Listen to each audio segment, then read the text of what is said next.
Welcome to the Wake Up Call Live, where we have authentic, action-oriented conversations about creating truly inclusive workplaces where people feel they belong. Hi, I'm Laurie Battaglia. I'm the CEO of Aligned at Work, and each month I sit down with change makers that are navigating the difficult waters of life and work. We dive deep into what's working, what isn't, and what's next in leadership and life. It's about real people and real impact. I invite you to be part of the conversation. You can put a question or a comment in the box and we'll be happy to address it on the show. Your voice matters. I can't wait for you to meet today's guest. And I am so excited about today's conversation because it is a topic that is near and dear to me, with both family members who have ADHD, and I have come to the conclusion that I likely do too. So I hope everybody joins me today in welcoming Michael Dicki. He's a friend and a colleague, and I have known him and his wife for a long time, since moving to Arizona, and I will tell you about the story of how we met. But I want to give you a little bit about Michael's background.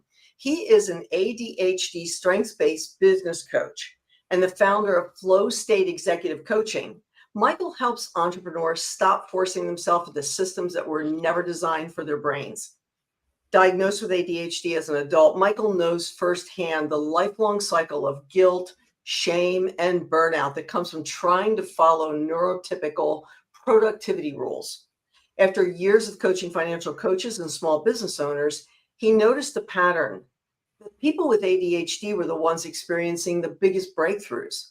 Today, through his signature framework, the ADHD Owner's Manual, Michael helps clients capture how their brain works at its best and designs systems around it. So, Michael, I am thrilled to have you here today. Tell us what we missed in that intro. Anything exciting? Well, hey, Laurie, I'm so excited to be here too and talk about ADHD and business. But gosh, where to begin? I've truly led an ADHD life. I think there's something with ADHD where we're the jack of all trades, master of none kind of thing. I lots of different pursuits. My training, specific training, is in sports medicine and athletic training. I was an athletic trainer for almost 20 years. Was athletic trainer for the Harlem Globetrotters for a year and change after that. So that was always fun. That's always my 3 truths and a lie, right? Is in there, and everybody says, you were in a Harlem Globetrotter, and sure, yeah, I was. So that's part of that. What else do we want to know? Go ahead. Let's tell the funny story about how we met. Please. So I stalked you at a conference. So what happened for everybody else is that I knew Michael's wife, Kolby Dicki. They have a company called Physical Fitness as well in Arizona. And Kolby and I were running in the same networking circles, and she spoke at a one-day retreat, I think it was. And I really liked her methodology and like how she came to it and the things that she did. And so I began to friend her on all social media, and I followed her on Facebook. And then you and Kolby had a baby.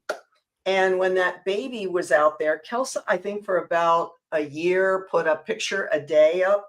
Yeah, and I would say to my husband, look, it's the cutest baby on the internet's picture today. And I would show him. And so I'd never met you. And suddenly we were at a conference in Florida with my business coach, Angelique Brewers. You were helping someone with their booth. And my husband comes over and says, hey, I met somebody from Arizona over there, tells me about you. And I ran up to you and said, oh my God, are you? And I did the whole like fangirl thing and talked about the cutest baby on the internet. And I could see in your eyes, you wondered who this crazy woman was that was stalking you and your family on social media. And I think you might have reached out to Kolby to make sure I was okay. I mean, I probably did, but I think in your defense, I did know your name. Okay. I don't think we'd met before that, but I knew of you, and I said, I recognize your name from social media as well, or something like that, or emails, something. But so I think I knew of you, and that was a saving grace. But thank God. Yes, because you had a little bit of a look on your face. Yeah. Well, I'm at a conference that I'm not really attending. I'm there, and when somebody, it's rare to see someone from Arizona Yeah, recognize you in Florida that you don't really right. know, but they know you. Yeah, But I was over it, yeah, and, yeah. and now That we happens now to we me a now we lot have by that story to share. Yes. I'm all over the place and I run into people in strange places and strange states. So, yes, definitely. Yeah. So, I want to talk a little bit about how you came to the understanding that you had ADHD and like tell us the backstory of how that came into your life. I mentioned one child, I did not mention the second one. So, take it away. Yeah, so we had our daughter Carmen. She's 9 now. So we probably first met 10 years ago now, actually, Yeah, yeah. something like that. Mhm.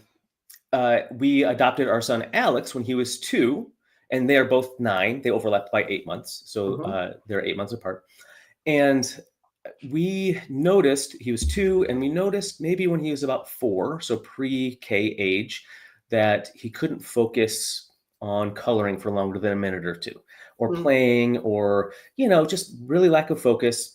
And then at some point, it must have been he was in kindergarten. We were going for a family walk and crossed the street, and we were saying, "You were going to go over on that side of the street," thinking that's where we're going to go eventually. Well, he took off right across the street right then. And that was luckily, it was like in our neighborhood. It Yeah, wasn't a super busy street, but it yeah. wasn't, it wasn't a quiet cul-de-sac either. And we were like, okay. And so we took him to his primary care physician. And the way that it works nowadays, at least 6 or 7 years ago, with child diagnosis is that the parent has to fill out a questionnaire, and then you give it to a teacher or a caregiver, and they give it just to see, hey, what are the symptoms the same at home and at Mm. school, which makes Yeah, sense because it could be that it's school-based, if it, right. or situational. So as I was filling his form out, I was like, oh, that's me. Oh, that's me. Oh, that's like 90% of the things. And I was like, okay, this is something. So I went to my primary care, and there are lots of different resources out there. If you do think you have ADHD, there's free diagnosis assessments and screens that you can take. So I took like 2 of them and brought them to my physician, and he said, "Yeah, it sounds like you have ADHD, but," and there was a but, and he said, "Your uh, your insurance doesn't cover the diagnosis. You have to go, so you're going to pay a lot of money. You have to get diagnosed. I don't prescribe that medication. You have to go to a psychiatrist." And then the last one was like, "And you're almost 40 years old. You've gotten this far. Why bother?" Kind of a thing. And I said, "Well, I'm here because I have a problem." Yeah. And it was just, and I'm sure that there's that is very, very common Mhm. still Mhm. with people that are thinking they have ADHD of some kind and kind of getting that dismissed invalidation. And that's Yes. totally what I thought. So I finally, I was like, okay, maybe he's right. Did get this far. And so I started to really lean into more strategies and tips. And I'm a Kolby certified consultant, so leaning into my Kolby things more and delegating and doing all those kind of things that I help my clients do.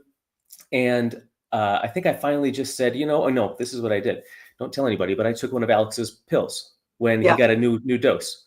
Got it. And within an hour, it was like, oh my gosh. I Wow. went from 5 guitar solos in my head of things that I was focused on to classical music. Oh, I can Oh, think about what I'm doing today. And it was like, oh my gosh. So I went through the diagnosis process, found an online provider in Arizona, and there are lots of different. The barrier to entry is so low nowadays, but I don't think that people know it. good. Because I've So heard that that's a it's good. high. I was like, you gotta take tests, it's thousands of dollars kind of thing. And Yeah, no, doesn't sound and like it. it does depend. The last thing I'll say about that is it does depend on your provider, your Mhm. psychiatrist for sure. But I think that and I mentioned before, Laurie, is that the diagnosis criteria for ADHD is literally the same that it's been forever, and it's for an 8-year-old white boy, Okay. right? Yeah. So it's, and I think this might be a good segue, but when you're thinking about as an adult, or when you're a woman or a little girl, or when I told my parents that I was diagnosed with ADHD, they said, "You?" Mm. because I was a good student. I wasn't I was an A- student. I did great, but I think there are a lot of things looking back in hindsight that were like, yeah, I probably did have ADHD, but Mhm. I wasn't the kid bouncing off the wall in third grade, breaking everything.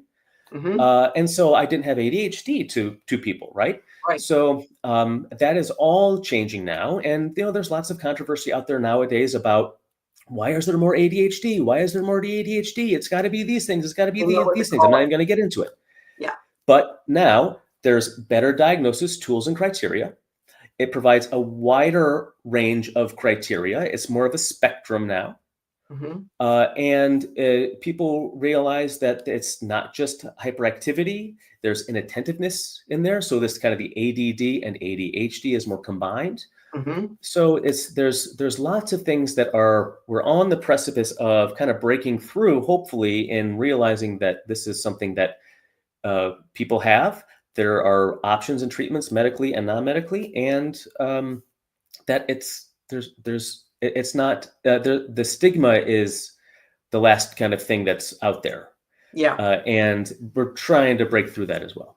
Yeah, I think we're getting there with that. And I just want to acknowledge, by the way, we are open to comments all along the way. And Dr. Charlotte says, "My husband's not diagnosed. We believe that he lives with ADHD, and Mm. undiagnosed." So I would say same for me. I have not ever been diagnosed.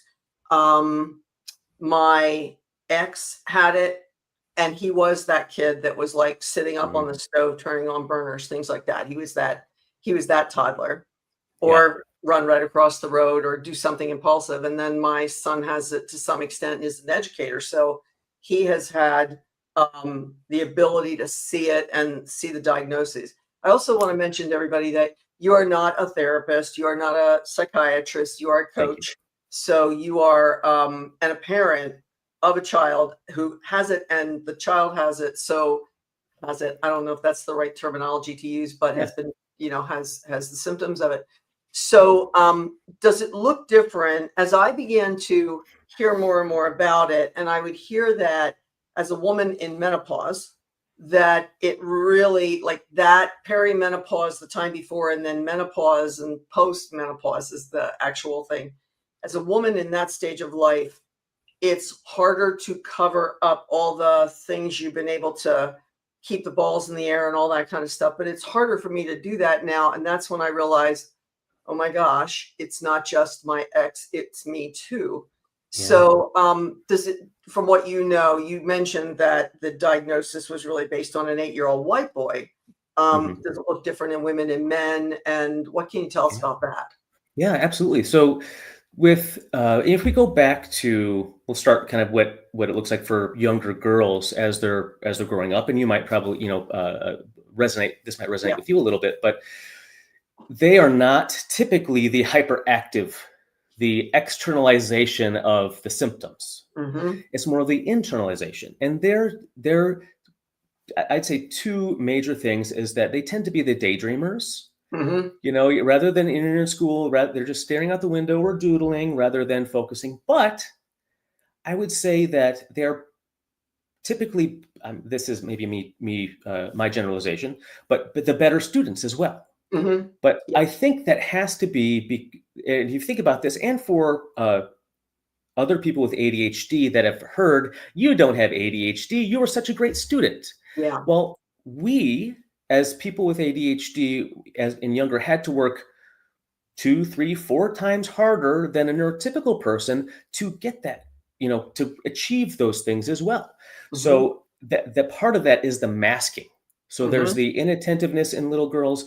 There's the being a daydreamer, but there's also the masking, and Yeah. that leads to lots of other things, lots of shame, lots of perfectionism, Yes. and so and then that translates all the way across your life. And then when you get to perimenopause and menopause, you can't mask anymore Correct. because Yep. your hormones Boundaries are are down.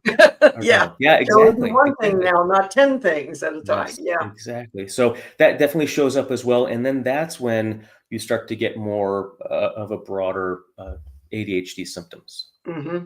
Yeah. I remember as a little girl sitting in maybe I remember kindergarten really loving to look out the windows. I always loved to look out windows. And then in first grade, when we started getting tests and quizzes and things like that, I would sit there dilly-dallying, looking out the window, thinking about things. And then one kid would get up to hand their paper in, and I hadn't started yet. And I would just go down there and get that thing in, and I could pull A's doing that. Yeah. And, but it didn't look like the hyperactivity. Matter of fact, I can, sit for a long time by myself or read. When I get reading, I cannot, I don't hear anything. I don't hear anybody or anything. So if you talk to me when I'm reading, I will not answer. I'll be like, what? And TV, I can multi-listen, but not take it in. And playing games on my phone and stuff like that. So I always tell my husband, I don't read at night because it'll be like you're not even there. Like nobody's here and it's just me. Yeah. So I can go deep that way. But I'm finding more and more women that are having a hard time with it. You mentioned Kolby. For those that don't know the Kolby assessment, talk a little bit about that. Tell us what that shows, because I have a bias that I think a lot of us with ADHD are quick starts in Kolby language. So yes, thank you. Kolby is an assessment that identifies how you problem solve. It's your natural instincts, and it's when we say and Laurie, if I remember correctly, you and I are fairly similar in our Kolby results. 4483 is mine. Yes, and I'm at 5375. So very, very similar. But if we look at if we're delegated something and they say, go ahead and solve that problem, you and I would problem solve it relatively similarly, by how we gather and share information, how we plan or resist planning, how we deal with risk, how we improvise, or how we need the playbook to follow. Or how we use tools and implements, or how we are doing more resist using tools or implements. And that what's interesting about that, there's many, many things that are interesting about Kolby and that part of your mind. And it's not personality, it's a completely separate part of your mind. It's not like a Myers-Briggs or a DISC, which are you Myers-Briggs? Yeah, I'm Myers-Briggs certified, and I also do DISC assessments for people. Yes. Okay. Yeah. So that's that's the affective part of your mind, which is a great thing to look at, right? Because that gets into motivation, values, preferences, all these kind of things. But we can use those and make changes to improve if we need to. But when it comes to the cognitive, which is what Kolby is actually identifying, it looks at how you problem solve. And that through a 20-year validity study that Kolby did, it's probably been 5 years ago now, that how you problem solve does not change over time. So I'm a 3 in follow through in how I plan and organize. So I resist planning and organizing. I do things randomly. Yeah. And when it comes to Laurie, if she says, Michael, we got to coach you up and to have more follow through. Yeah. Not going to happen. Right. Can we have less quick start? No, you can't change that. So that's part of it. And a lot of things that, and I'll go back to your point about quick start in a second. If we start to ask, especially, I work with solopreneurs, small business owners with really small teams, small support staff or none, that they are doing all of the things, but our mental energy capacity cannot do all of the things. Right. And so we have to start to identify what are things that we love to do that are motivating for us, but also that are things that are energizing to us. And then what do we do with the things that are draining to us? Because those are the things that typically we avoid, we procrastinate, we let it slide. And then that's, that you have to have, as a business owner, you have to have, or a business leader, you have to have all of those check boxes checked. And then we have to come up with strategies on how we can get those things done, even though they aren't our superpower. Yeah. I've started to look at my team and go, who else can do this? Because one of the things I came to understand, probably through a mix of all those different assessments and then Kolby, strength finders, motivational maps, all those things, I finally got to the point. Now I am in my late 60s. If anybody's been on here long enough, they know how old I'll be next year. It's a magical number with a 0. But in my 60s, I figured out that you can show me all the productivity systems you want, and I will do my damnedest, because I'm an A student, to follow them for a while. And then Mhm. I will go off the bandwagon and stuff just won't be entered and it's all in my head. And now I Yeah. can't access all the things at once. And so ah, I'm Yeah. the cog in the stopping in the wheel. Stop. I'm the Yeah. black spot, and so Yes. how do we get Laurie's stuff done in a way that works for her and then also works for everybody else? Because if you're all by yourself and you F it up, Mhm. who's to blame? You. Right. But Right. if your people are depending on you for their workflow and you F it up or you don't get to it or you got distracted, um, there you are. And you're Yeah. holding them up now. And I don't like that very much. So I've started to have to hand off more of the detail work than I ever did before in order to Mhm. make things go smoothly. Yeah. So Absolutely. on our pre-call, you mentioned the two times there's only now and not now, I think you said Yeah. in time. Yes. Talk a little bit about that because I've thought of Yeah. that very often since our pre-call and like, yeah, yes. Yes. Yes. It's not my saying, but it's been out there for a while. But there are two times when you have ADHD. There's now and Mhm, not now.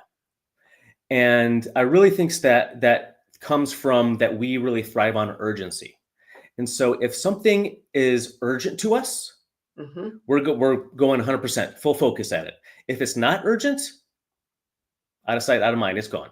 Right. So mhm. there's that part of it. But there's lots of things where if it's just interesting, well, that's now. If it's Yeah, tedious and boring, that's not now. yeah. So Or that, or if I need to distract myself.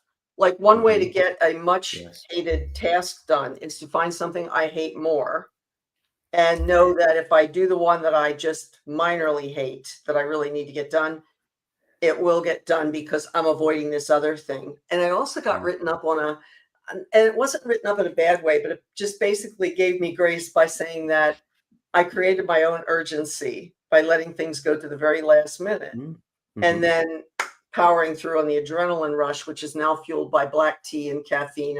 It's caffeine and protein is what gets Yeah. me through and my focus Yeah. music.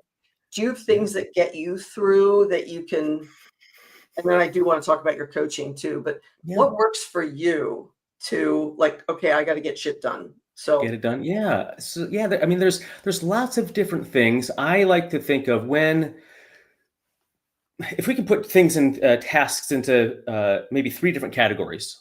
mhm, Okay, so if you think about, and this is a great exercise for anybody to do, you get a piece of paper and make three columns, and at the very top of column one is draining, and then the middle is okay, and then the right one is energizing. You start to list all of your tasks and responsibilities and roles and things that you have on your plate, and you start to list them, and mhm, even like uh, if it's a project, what are the subtasks in that project that are yours and maybe not yours? And so we start to, you put those in. Is it draining? Is it just, it's okay. I can do it. Do I love it? No. Is it super energizing? No, but it's not really draining. It's middle of the road. And then is it energizing? mhm, And you can start to identify if it's draining, yeah, then what can I do with those things? How can I make sure that they get done, but also make sure that I'm not wasting my mental energy doing them? mhm, Uh, because if something is draining, there's lots of reasons that we avoid or procrastinate doing things, but I think the biggest one is if we know that that task is the mental energy capacity to do that is a big gulp, mhm, but I only have a shot glass. mhm, Subconsciously and consciously, I know I just can't. I just can't do it. yeah, There's no way I'm even going to start. yep, So move on to the yes, next thing. yes, Right? And yep, so there are really five things that we can do for those tasks. And the first one is that we can delegate it. And so you can, get, if you have an assistant or some staff, delegate it to the person that is more aligned with mhm, that task. And you probably know this very, very well, but there's a lot of people, and especially people with ADHD, that have trouble delegating because they say, and as we were projecting our own biases Yep. onto, well, nobody wants to do that. I'm the boss. I got to do that. Yeah. I would hate for somebody else to do that, but they're, or if I have to dig in that much and focus that much, I might as well just do it. That's my fallback. Right. Yes. Yeah. Not helpful. Yeah. Not helpful. No, it's not. It's not helpful for you or anybody else. Nope.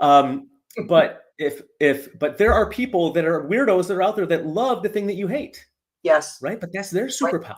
Yep. And so there are people that would love to do that. Now, whether you get a full-time assistant or you get, you hire an executive assistant that's part-time from the States, from overseas, Philippines, wherever, like there are people that are amazing that can help you do those kind of things for whatever your price range might be. And the other thing we can think about is it doesn't have to be, well, people would say, I can't afford to delegate, right? And delegation could be that you use some kind of automate or AI.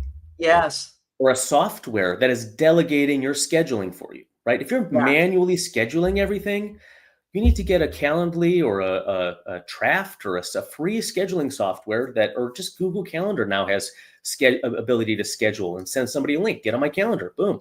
So there's many different ways that you can use technology to delegate those tasks to. You can automate. So again, how can we use technology? How can we use reminders? So reminders are huge for me. Timers are huge for me. And just leaning in, my son, I'm trying to teach him all these things, but he's 9, he doesn't know, he doesn't care. But I say, let's just do a timer. You need to clean your room. Let's just do 5 minutes. You can do anything in 5 minutes. And he's like, I don't need a timer. Well, then he goes and he's 20 minutes in and he's crying his eyes out because he doesn't want to be cleaning his room. Yeah. So it's just like, it's just something we need to lean into and say, this is a tool that works for me. Tangential, but the Pomodoro method is a great thing that I use. And if you don't know the Pomodoro method, it's typically where you do like 20 minutes of single focused work, and then you take a 5 to 10 minute break. And then you repeat that 4 times. On the 4th time, you take a 15-minute break. And a lot of people, it's a great technique. But where people go wrong is they say, well, I don't like the Pomodoro method because I don't want to stop. I don't want to stop working. Yeah. Well, it's not for that time. Yeah. It's for when this is draining me and I can barely get 20 minutes in. Yes. Right. That's when the Pomodoro method is really if you have to work on something and you're just like, it's horrible. We can probably force through 20 minutes, but then knowing that you have a 5-minute break where you get to go re-energize, that's what it's all about. Yeah. So great idea. That's my tip for that. So we can automate it in whatever technology we can use. We can delete it or delegate it. I'm sorry, we can delete it or pause it. We can say, what is the ROI of me actually doing this thing right now? Is this something that I can say, why am I starting a new podcast right now? I haven't even created my SOP for, whatever, right? Right. So there's lots of things that are more important than me doing this right now. Let's just reevaluate this for 2026 goals or Q2 of next year, right? I'm just putting a pin in it. We'll move on. Or deleting it completely. Let's see. And I think the last one, I don't know if I said 5 yet, but just in the essence of time, the last thing is, how can I do it my own way? Okay. How can I do it that honors my own mental energy? And so those things could be where, again, Pomodoro method kind of falls into that. If you are somebody that needs a lot of data, a lot of research, then and the task that you have to, and instead your task requires you to do a quick turnaround. I'm not getting enough data. Yeah. Right. Then, well, how can you do it your own way? Is there a way that maybe you can use? I think a good way is like, rather than reading 25 research articles, could you find a comparison chart?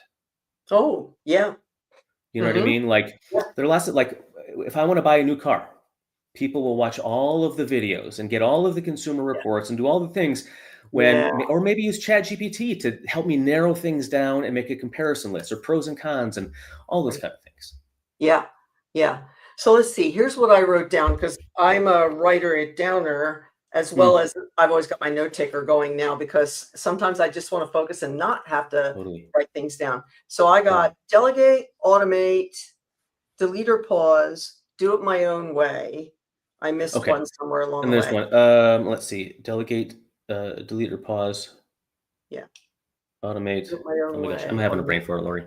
That's okay. I'm having a That's brain all right. fart. So, but those are the big ones, I would say. We probably covered it, Yeah. and I like to do it my own way because, like, that's my theme song for life is, Yeah. do it my way. Yes. Love But it. I liked how you talked about, the shame and the, trying to force ourselves into systems. So, Mhm. I'm imagining that these 5 things are things that you use when you coach somebody. What have you learned by coaching others with ADHD that, that maybe even works for you now that somebody else came up with a workaround for? Yeah. I think the big thing that I have seen is most that I think we as people with ADHD have been so ashamed for so long Yeah. and felt guilty because we're broken people and we can't do anything right and we failed so many times and even though people say get your shit together, Yeah. like we can't, right? So Right. um but again, like to your point, like we have been put into systems that are made by neurotypical people, not for people with that are neurodivergent.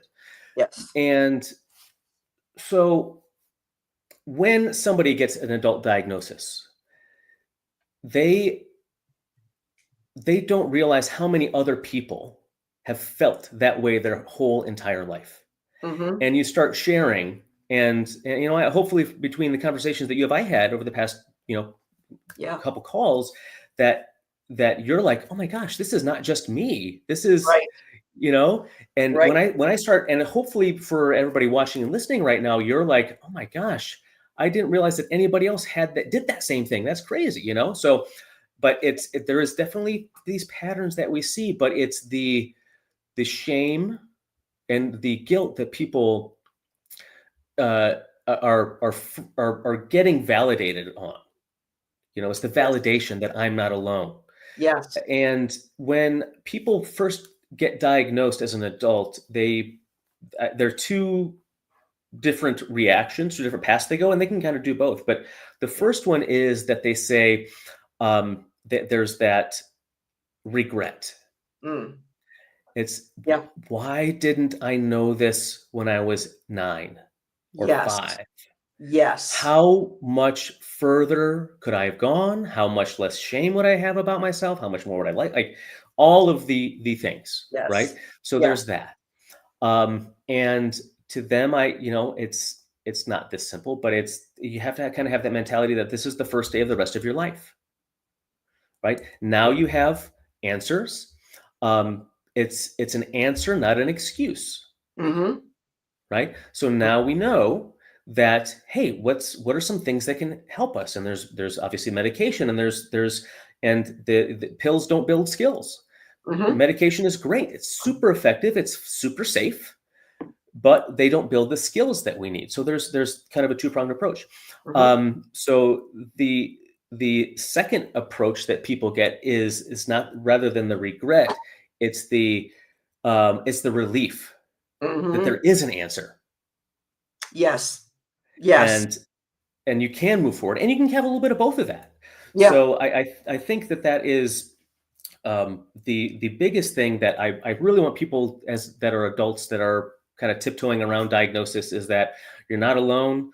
Um, there are definitely answers, and I think to really be proactive and don't even worry about the stigma, because which is difficult. We have to push past that because it's way more common than we'd expect. And we have some great comments coming in too. We've got reminders and timers, Laurie, and then sometimes adults with ADHD struggle because their own way doesn't fit with the world around them. Oh, ain't that the Hmm. truth? What suggestions do you have for the social implications that neurodivergent people experience with being misunderstood? Yeah, that's really hard. Um, so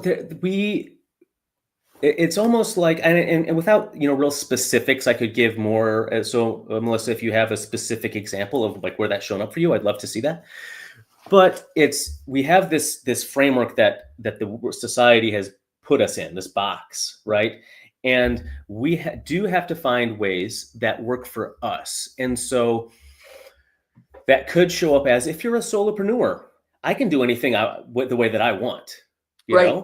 and be unapologetic about it, and and that's the thing, is that what Kathy Kolby has always said is that once I know that I'm a 5375 or a 9911 or whatever that I am, however, I'm going to be obstinate, and I'm not going to do anything any other way but my way. So that's my first, when it comes to those kind of things, be obstinate, do your own way. And if somebody has a problem with that, then you need to work together to find a way. And so, Laurie, one thing that for me and for you that you mentioned is that procrastination until the very last minute to get something done. And parents have an issue with that.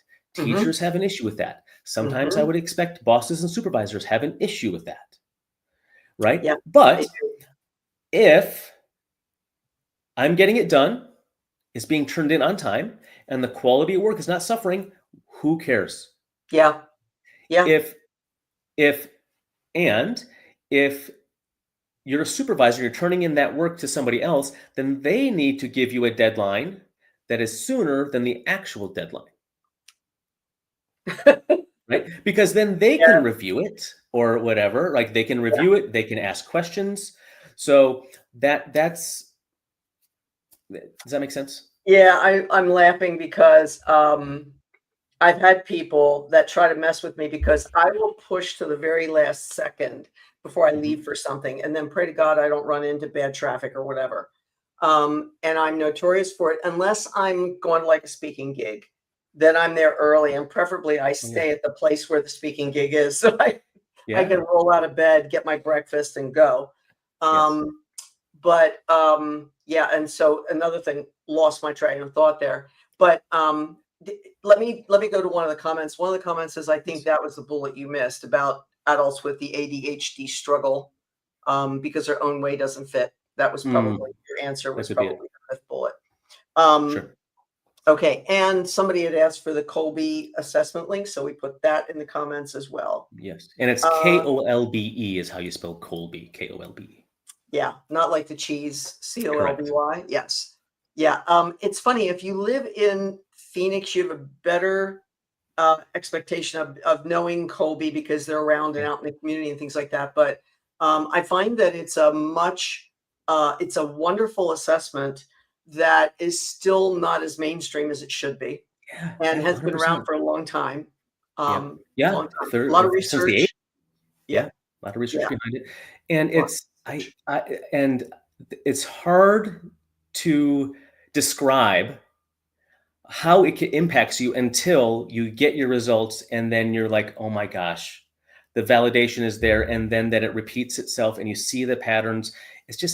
I can't describe it other than it's like when somebody recommends a TV show, and you're like for me it was Downton Abbey. Oh, you got to watch Downton Abbey. And I'm like, okay, whatever. And then you watch it, you're like, oh my gosh, that was amazing. Why didn't I do that sooner? It's kind of like that. Same. Yep. And I'm looking at our notes as to what we wanted to talk about. And I think we're probably through most of them, but one of them at the very end, talking about energy and mindset management and working with the brain's natural rhythms. Now, you've sort of salted that in, but what kinds of things do you recommend to people when you work with them about how they can stay sane and get things done and meet the expectations of others and all the things? What's some of the tips you have there? Yeah, well, within my framework, I'll just kind of give a little bit of that. But the first thing is we have to really identify how to stay motivated. And when you have ADHD, I say 4 just to keep it simple, but there's a fifth one in there that I think is iffy anyways. But we have to we thrive on novelty, new things. What's the next new thing that we're going to do or get? New place I'm going to work from.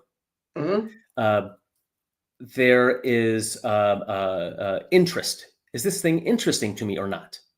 Math is not interesting, but video games are. Let's have a math video game, and that's I think my son more than me. Yeah. There's novelty, interest. There's challenge. I need a challenge. Challenge me. I need something. Hey, shoot for that. Go for it. And then there's urgency. So if we can really think about how we can harness those things, we can really either get into more motivated to start something or motivated to continue and follow through on something.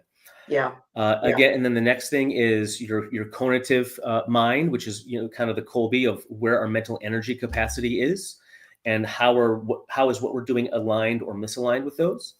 And then there's how do we have the commitment, the volition to follow through on things, and not just get that shiny object syndrome when we get to the boring stuff. Yeah. We say, well, maybe I'll start a podcast now rather than finish this project. Yes. Right? It got boring. Yeah. So how can we stay committed? And our values are in there to some degree, and our passions are in there, and what we're giving to the world, and why it's a gift that we're giving, and those kind of things. And then finally is the cognition, and why at the end of everything is asking, is this a good thing for me to be doing? Basically, should I be doing this?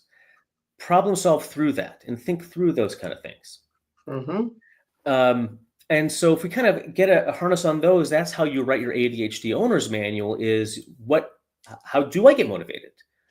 What are my natural instincts in problem solving? When have I shown that I can follow through on something? Why don't I just follow that playbook? That's my owner's manual. And so everybody's is different. And so that's why we have to write our own owner's manual.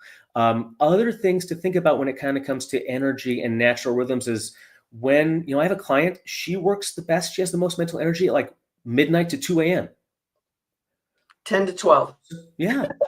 Yeah. I love that for you. Go for it. Like, that doesn't mean that you shouldn't be doing that. That's when you want to do that. Maybe it's that deep focus work.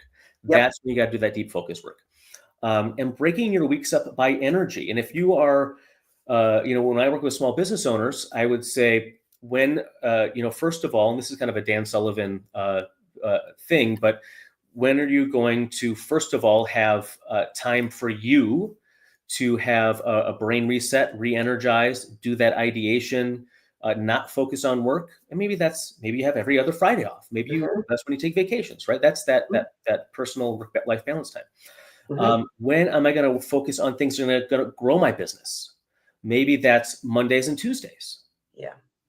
You're lining up the energy with the task. And because the worst thing, as you would know, is that if I have to go to a boring administrative meeting and then go right into a coaching meeting where I have to be upbeat, like don't do that to yourself.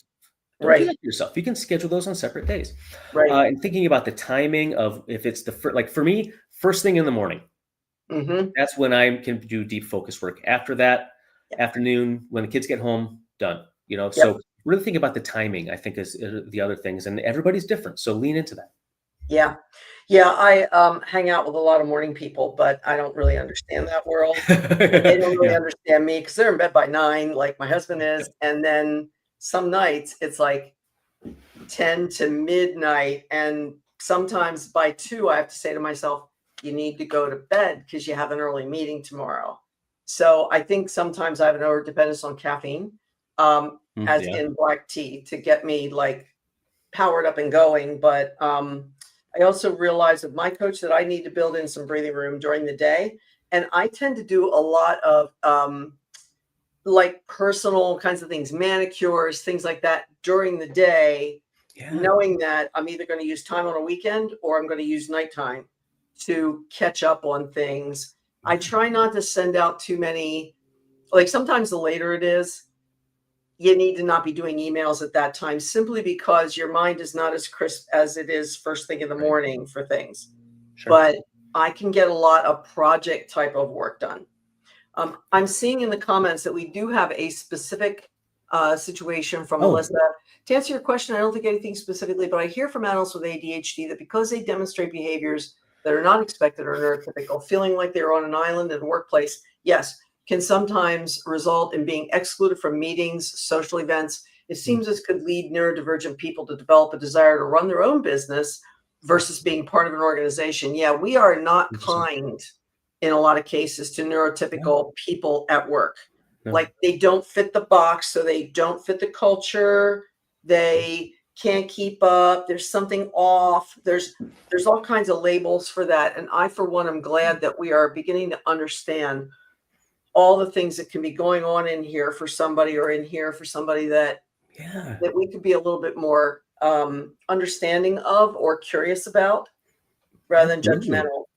And you know, it's Ron Rhea, who's the no judgment, just love person, who answered further up the comments about no judgment, just love with ourselves. Oh, I love that. Yeah, 100%. Yeah, I love that.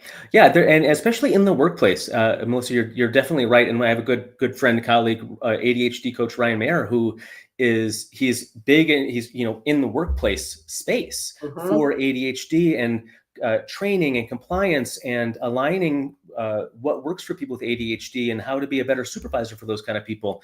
And it is a disability. So there are, like, what kind of accommodations can we make? And that is, it's no, I guess that's easy for me to say, but it's no different than any other disability in the fact that we need to make accommodations for it. Yeah. And accommodations can be made. And so what those are for each individual person, that's where, if you create your ADHD owner's manual, you know what you need. And setting those expectations and having a supervisor that's open to those is the most important thing. Yeah. I think we're seeing a lot more people claim neurotypic or neurodiversity. Neurospicy is another one that I like that one. I like neurospicy, and they're claiming it more so than we used to hide it behind the curtain and just wonder what was off over there and why they couldn't get their stuff done early and all those things. Let's see. And Dr. Charlotte says it's hard to have constant patience. Yes. Yes. For all the things. Absolutely. Was there anything else that we didn't talk about that you would love to make sure we get in here before we start giving people links to get in touch and all those things? I think we hit everything. I really think that, if I have a couple big takeaways, it's that if you are tiptoeing that line, maybe I have ADHD, maybe I don't, try to find a provider that will do a diagnosis. I was lucky to find one in Arizona that I filled out the questionnaire. She's like, "Yep, it sounds like you have ADHD. What do you think you want to do?" It was like, It was like, I waited like 4 years for this. Right. So, can talk with your psychiatrist or your mental health professional or your doctor to make sure that medication is right for you, because medication levels the neurological playing field. And I do want to say that medication is really the only thing that helps ADHD. That has the most significant impact. Now, that being said, they don't build skills, which we can use, and habits and all these kind of things, writing your ADHD owner's manual. But medication is safe. It's effective as long as it's safe for you. And that's something for you to talk with your doctor about. But so the stigma isn't there anymore if you don't let it be, right? So if that's something that you want to consider, you can go talk to a psychiatrist. Clarity with a K, Clarity is who I use as an online, and there's lots of different places that are out there that are online. You don't have to go into an office, and it's the simplest thing, and it's cheaper to pay cash than use insurance. So it's great. Yeah. Go figure. Yeah. Right. Yeah. Right. Yeah. So competition that we won't. No, not today. Nope. Not today. And I think that it's like I want you to see that you are seen and heard if you are that way, and you're not alone. And there are lots of resources out there, and it's not for lack of better words, a death sentence to be stigma-wise to be diagnosed as ADHD. I've heard one last thing. I heard. I don't even know who it was, but it was a parent that said, "Well, we're not getting my son diagnosed because he's not going to be that kid. I don't want that label on him." Yeah. And he's not wrong, but he's not right. Yeah. Yeah. And I think a lot of times we did brush it under the rug because everybody wanted to fit the box of whatever the right way to be was. And so few of us are in that box. In reality, we all have our quirks and we all have our things. Nobody's normal. couple good comments. Having basic compassion and understanding of neurodiverse thinkers is essential. To me, those are the best leaders, whatever the org. Absolutely. Okay. And Melissa says, I follow several ADHD resource organizations, ADD, Attitude, etc. Attitude, Do yeah. you have a resource site you'd recommend for data, stats, Oh, etc.? Gosh, CHAD, CHADD is one of the like the foremost ADHD, ADD organizations in the country and the world. So I think it's chad.org right there. And if you do want to make a donation, and so thank you for that, Laurie. And let's see, the top two, if you're on Instagram or TikTok or any social media, Dr. Russell Barkley is one of the foremost psychiatrists, like OG ADHD psychiatrists. He is where I got the Now Not Now. And then Ned Hallowell, Dr. Ned Hallowell is another great resource. YouTube those names, and they have talks and just the little nuggets of mind bombs that they have are amazing. And let's see, and yeah, so I would say go with those because there's not a lot of stuff out there. So we got to look at the experts that are able to put that stuff out there. Yeah, that's really good. So if people want to get a hold of you, what's the right way to do that? I think we probably have a banner for your contact information. Yeah, so my website is flowstateexecutivecoaching.com.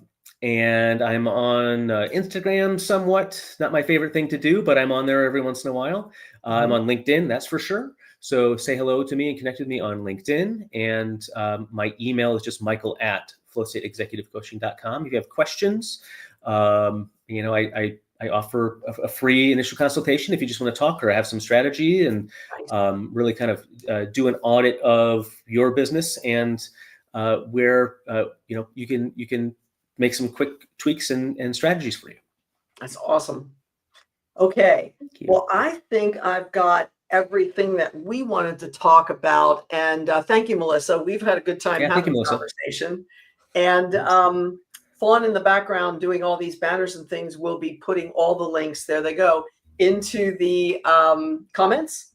And just so you know, with my ADHD, Fawn is in the background pretending to be me as we speak because, Lord help me, it's bad enough we have this and then we have comments here and then I've got my notes over here, all the things. So Michael, this has been great. I enjoyed the pre-talk, the post of the talk today. I'm sure we're going to be in touch more. And I really want to bring this message out there to folks so that they really understand what's going on in their own minds and bodies and what might be happening to people around them. So that diagnosis is what my takeaway. Get the diagnosis. It's a relief to know what is going on and then get the strategies to go with it. Yeah, absolutely. So, thank you so much. I'm glad that we can share this information and see that people are seen. Yeah. Thank you. Thank you. See you all later. Bye.